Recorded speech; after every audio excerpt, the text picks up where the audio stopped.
ڕێز و سڵاو بۆیەوە بینەران و گوێگرانی خۆشەویستی تەلەڤیزیۆنی کۆمەڵە هاتمەتۆلاتان بۆ پێشکەشکردنی بەرنامەی لێکدانەوە هەڵوێست. لە بەرنامەیەم جارش چەند بابەتێکمان ئامادەیە و بۆتان دەخوێنمەوە. بابەتی یەکەممان بەناونیشانی ماترسیەکانی ساڵی 2026 زاینی کە ئەم بابەتە لەلایەن سەردار عەزیزەوە ئامادەکراوە. ساڵی داهاتوو دنیا لە ئاسی ناوخۆی و ئیقلیمی و نێودەوڵەتی ڕوبەڕووی چەندین ئاستەنگ و ڕیسک و هەروەها دەرفەتی نوێ دەبێتەوە. هەندێکی درێژ بۆی ساڵی 2025 و هەندێکی تری نوێ یان وەچەرخانێکی نوێ دەبینێت. لە هەمان کاتدا هەمیشە ئەگەری هەندێک ڕووداو هەیە کە تەنها لە هەکبەی تاریکی هێزە هەواڵگری و هیتردا هەیە، وەک هاتنی ئەحمەد شەرع لە ساڵی ڕابردوودا. بۆ نمونە لە ئاستی نێودەوڵەتیدا ئەوەی لەناو ئەمریکادا دەگوزارێت کاریگەری گەورەی دەبێت لە دنیادا. دوو ڕووداوی گەورە ئەگەریان هەیە. یەکەمیان سەرنجامی هەڵبژاردنەکانی میدیترم کە ئەگەر بێتە مای برنەوەی دیموکراتەکان و کۆنتڕۆڵکردنی هەردوو ماڵەکەی کۆنگرێس ئەوە دۆخی سیاسی ناو ئەمریکا دەگۆڕێت. دووەمیان ئەگەری تەقینی بڵقی ئابووری ژیری دەستکردە. ئێستا ئابووری ئەمریکا باش نییە، بەڵام لەبەر ئەو پارە زۆرەی کە لە بواری ژیری دەستکردە خەرجی کردووە یان دەکرێت ئابووریەکەی وەک باشدار دەکەوێت. بۆیە سەرباری ئەم باشیە خەڵکێکی زۆر لێ ناڕازین. لاوەزبوونی ترەمپ و خراپبوونی ئابووری کاریگەری دەبێت لەسەر ڕەفتاری ترەمپ و ئەمریکا لە دنیاشدا. ئەگەری شەڕ لە ئەمریکای لاتین زیاتر دەکات. دەربارەی ڕۆژهەڵاتی ناوەڕاست ئیدارەی ترەمپ پێی باشە کە شەڕ کۆتایی بێت و سوودی ئابووری بەدەست بهێنێت. بەڵام بەلاوازبوونی لە ناوەوە ئەم ئەگەرانەش لاواز دەبن، چونکە لە 2 ساڵی کۆتاییدا ئایا کێ کاندیدی سەرەکی کۆماریەکان دەبێت دەست بە بانگەشەی ناڕاستە و خۆ دەکات. بۆیە ساڵی داهاتوو چاڕوانی ناسەقامگیری زیاتر دەکرێت لە ناوخۆی ئەمریکا، لە ئەنجامدا ناسەقامگیری زیاتریش لە دەرەوە. ئەوروپا ڕوبەڕووی فشاری زیاتر دەبێتەوە لە هەموو ئاستێکدا. هەندێک باز لە داڕمان دەکەن، هەندێکی تر وەهای دەبینن کە تەنها پرسی گۆڕینی دید و ڕەفتارە. ئەگینا ئەوروپا توانای زۆرە. ئەوروپا ناچارە هەنگاو بەرەو سوپا بنێت و چ وەک وڵاتان یان یەکێتی. ئەمەش وەها دەکات کە بایەخی زیاتر بە دەوروبەری خۆی بدات. بۆیە ئەگەر لە ناوە خۆیان ڕێک بخەن، ئەگەری چالاکبوونی زیاتر هەیە لە ڕۆژهەڵاتی ناوەڕاست و دەریای ناوەڕاست کە کوردستان و بڵین عێراقیش دەگرێتەوە. ئەگەر شەڕی رووسیا و ئۆکراینیا بوەستێت، ئەوە دۆخی ئەوروپا سەقامگیرتر دەبێت لە ئاستی جیۆپۆلیتیکی وزەوە. بەڵام ئەوەی ئەوروپا پێویستێتی بیۆکراسیەتی کەمتر و داهێنانی زیاتر و نەخلیسکانە بەرەو فاشیزم. باسی چین دەکەین. چین گەشەی ئابووری کەمتر دەکات. ئەمەش وەها دەکات خواستی بۆ وزە کەمتر بێت. لە کاتێکدا ئەگەری ئەوە هەیە کە خواستی نەوت بەگشتی لە چین بگات تا پلات و یان تەختایی. بۆ مانایی ئەو خواستەی کە هەیە بەردەوام بێت.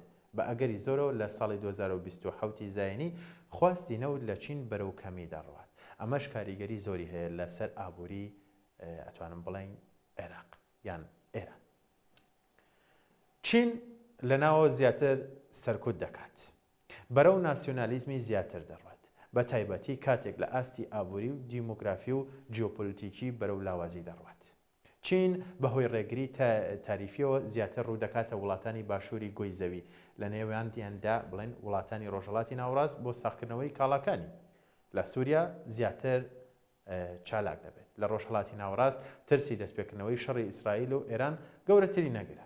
هەروەها ئەگەری گەورەترین وەچەرخان دەبێت لە ناوچەکە، لە ئەنجامدا ئەگەر بە سەرکەوتنی ئیسرائیل بشکێتەوە، ئەوە ئیسرائیل لە سووریاش زیاتر دەستێوەردان دەکات، هەتا ڕێگری بکات لە بەهێزبوونی شەرە، لە دروستبوونی سپا، لە بەڵادەستبوونی تورکیا. کورد ڕوبەڕووی بژاردەی سەخت دەبێتەوە لەم دۆخەدا. ڕەنگە ئەجەندای کورد و ئیسرائیل بۆ نانەوەی بوونی سووریا تەبا بێت، بەڵام تەباییەکی دیفاکتۆیە. سووریا نابێتە ناوەندی بە ئاسانی، چونکە هەرچەندە شەرع هەوڵ بدات دیدی تونڕەوی ئیسلامی خۆی خەڵبکاتەوە، درۆز و عەلەوی و مەسیحی و کورد وەک خۆیان قبوڵی ناکات. عێراق، باسی عێراق بکەین. ئەو سەقامگیری کە هەیە لە هەڵبژاردننی سەرۆکوەزیران تووشی قەیران دەبێت. ئایا بەبێ کێشە تێپەڕ دەبێت؟ ئەمە هەروەها پێویستە بە دۆخی ئێرانەوە. ئێران ئەگەر لاواز بێت دەبێتە ماینە سەقامگیری لە عێراق. لە ڕووی ئابووریەوە قەیرانی دارایی لە عێراق تەنها پرسی کاتە و پێیوەستە بە نرخی نەوتەوە. بە ئەگەری زۆرە و نرخی نەوت دێتە پەنجاکان و عێراق بەشی خەرجەکانی پارەی دەست ناکەوێت. لە عێراقدا تەنها پەیوەندیەک لە نێوان خەڵک و حکومەت و هێزە سیاسیەکانە لەسەر پارە بنیادنراوە بە ئەگەری کەمبوونەوەی پارە ئەگەری گرژی و تونوتیژی زیاتر دەبێت. ئەگەر بەسێک لە کوردستانیش بکەین، کوردستان یەکێتی و پارتی ڕەنگە بگەنە ڕێکەوتنێکی بەرژەوەندیانە، بەڵام جیاوازی و گرژیەکانیان بەردەوام دەبێت. هەردوولا پێویستیان بەو گرژیانە هەیە. لە هەمان کاتیشدا هیچ لایەکیان ناتوانێت یەکلایی بکاتەوە. لە ئاستی کۆمەلگا داڕمانی زیاتر دەبینن. ئەگەری تونندوتیژی زیاتر دەبێت، چونکە ئەو پرۆسەی پۆلی کرایسیس ینی وروژمە قەیران کە لە کوردستان هەیە چڕتر دەبێتەوە. هەموو گروپەکانی کوردستان ئامانجیان پەرتکردنە بۆ مەبەستی دەستکەوتی بچووک. ئەمەش زیانی کۆمەڵایەتی و ئاسایشی گەورەی دەبێت. کە باز لە کوردستانەکەم، باز لە باشووری کوردستان واتە هەرێمی کوردستان دەکەم. کۆمەڵگای کوردی بەوەی کە لە 1970 لە شارەکاندا دەژی توانای بەرگری بۆ قەیران کەمترە. لەمڕۆوە یەکێتی و پارتی زیاتر حیزب بەهێز دەکەن و حکومەت و دەستگاکان لاواز. ئەمەش زیاتر کۆمەلگا پەردەکات و ئەوان زیاتر توانای کۆنتترۆلیان دەبێت. هۆکارەکانی تری وەک نرخینەوت، شەڕی ئێران و ئیسرائیل، دۆخی سووریا، هەڵوێستی ئەمریکا، هەمووی کاریگەری دەبێت لەسەر دۆخی کوردستان. ئەمەش کۆتایی ئەم بابەتە بوو کە باسێک لە زیانەکان کە ئەگەری هەیە لە ساڵی 2026 زایانی بێتە پێشەوە بۆ هەموو لایەک خۆی بۆ ئامادە بکات.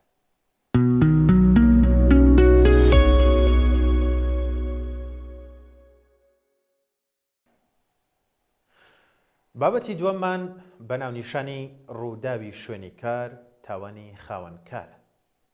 گەلێک زۆرن ئەو کرێکارانەی لە گۆشە و کناری ئەم وڵاتەدا بەهۆی ڕووداوی شوێنی کار گیان لەدەستدەدەن بەبێ ئەوەی هەواڵەکەی لە جێک بڵاو بکرێتەوە.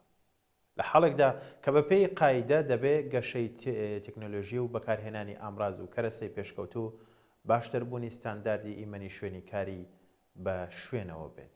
بەڵام دەبینین کە دژواری کاری تااقەت پڕۆکێن لە هێڵی بەرهەمهێناندا و نەبوونی ئیمکاناتی ئیمەنی و بەهداشتی پێویست دوو هۆکاری سەرەکی ڕووداوی شوێنی کار و ئازارە جستەیەکانی کرێکاران لە کارخانە و کارگاکانن.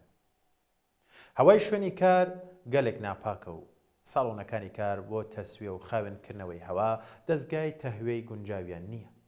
دەنگی ماشێنەکان ڕاستەوخۆ کار دەکەنە سەر بیستنی کرێکاران و خاوەنکاران حازر نین لەم بوارەدا ئامڕازی پێویست بۆ کرێکاران دابین بکەن. کارخانەکان حەمامی گونجاویان بۆ کرێکاران نییە و ئەگەر هەشیان بێت ئیجازە بە کرێکاران نادەن کەڵکیان لێوەربگرن.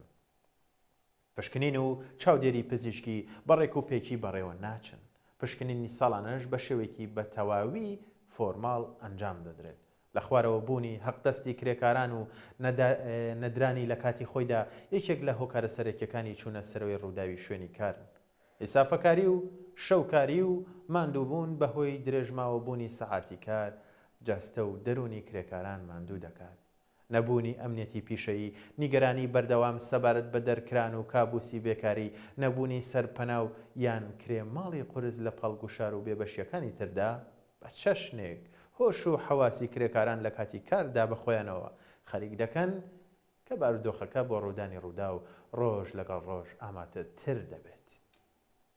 گوشار یابووری ڕۆژانە دەبنە هۆی لە خۆخافڵبوون و هەواسپەرتی کرێکاران کە ڕێژەی زۆرتری ڕووداوی شوێنی کاری لێ دەکەوێتەوە.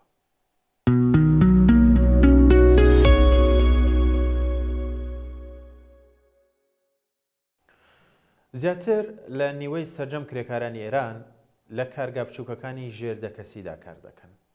ئەم بەشە لە کرێکاران لە بازنەی پشتگیری قانونی کار چوونەتە دەرەوە.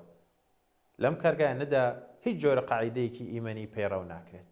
هەروەها نزیکی 70% هێزی کاری ئێران لە کرێکارانی قەراردادی پێکدێن کە بیمەی ڕووداوی شوێنی کار ناگرێتەوە و ناتوانن بۆ قەرەبووکردنەوەی زیانەکانی ڕووداوی شوێنی کار لە بیمە کۆمەڵایەتیەکان کەڵک وەربگرن. لە هەندێک حاڵەتیشدا کە کرێکاران بە قانونی دەتوانن داوای غەرامە بکەن، خاوەنکاران هەموو هەوڵەکانیان دەخەنەگەر تا کرێکاران بەکەم تەرخەم تاوانبار خەتابار بکەن و بەم بیانۆشەوە خۆیان لە دانانی خەرەسات و خەسارەتی هەزینەی نەخۆشخانە بدزنەوە. سەرمایەدار بە پێی ناوەڕۆکی و جێگا و شوێنی خۆی لە بەرهەمهێناندا بە شوێن بەدەستهێنانی قازانجی زیاترەوەیە و بۆ دەستەبەرکردنی قازانجی زۆرتریش تا ئەو جێگایی کە لە توانای دابێت هەوڵ دەدات تا لە هەزینەی بەرهەمهێنان کەم بکاتەوە. یەکێک لەو مەیدانانەی کە خاوەنکاران بۆ داشکاندنی هەزینەی بەرهەمهێنان ڕووی تێدەکات کەمکردنەوەی هەزینەی دابینکردنی ئیمەنی و بەهداشتی شوێنی کارە. بازرسی فۆرماڵ و یاساکانی ئێستای کۆماری ئیسلامی دەور و نەخشەیان لە ئیمەنکردنی شوێنی کاردانیە. ئەو راپۆرتانەی وا لەلایەن بازرسەکانەوە سەبارەت بە ئیمەنی شوێنی کار ئامادە دەکرێن بە گەشتی فۆرماڵن. زۆر جارم راپۆرتانە ڕاستەوخۆ لەلایەن خاوەنکارانەوە دێتە دیکتە دەکرێن. لە ڕاستیشدا ئەگەر ترس لە خەبات و خۆڕاگری کرێکاران نەبێت خاوەنکاران حازر نین هیچ هەزینەیەک سەرفی کاروباری ئیمەنی و بەهداشتی شوێنی کاری کرێکاران بکەن. دابینکردنی ئیمەنی شوێنی کار لە بەرامبەر ڕووداوی کاردا یان لە بەرامبەر نەخۆشینی سەرچاوەگرتو لە بەردۆخی دژواری کار و یان لە بەرامبەر لە خوارەوەبوونی ئاستی بەهداشتی شوێنی کاروی تر ئیمتیازێک نییە کە بە کرێکاران بدرێت. کردەوەی جددی و کاریگەر لەم بوارەدا ئەرکی خاوەنکارە و خۆلێبوردنی وەک تاوانێکی جەنایی باژمار دێت کە پێویستە بە دۆدەچوونی لەسەر بکرێت. دەبێت کرێکاران بە تەواوی و بە هەزینەی خاوەنکاران لە بەرامبەر سەردەمە و زیانەکانی سەرچاوەگرت و لە ڕووداوی کار بیمە بن.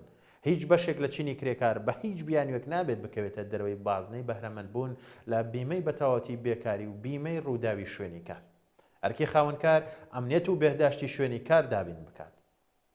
دەبێت بەرپرسیارەتی ئاشنا نەبوونی کرێکاران بە ڕێوشوێنی ئیمەنی یان نەبوونی شارزایی پێویست لەم بوارەدا کە ئاستی ئەمنیەتیان بباتە سەرەوە لە ئەستۆی خاوەنکار و کرێکاران دەبێت بە هەزینەی خاوەنکار دەورەی ئامۆزیشی پێویست لە بواری دابینکردنی ئەمنیەتی خۆیان لە شوێنەکانی کاردا ببین. پێویستە کە کرێکاران لەم بوارەدا مافە سەرەتایەکانی خۆیان بناسن و بەکردەوە دەرهێنانی بەتەواوەتی ئەو مافانە بەسەر خاوەنکاران و مدیرانی دەوڵەتی لە ناوەندەکانی کاردا بسەپێنن.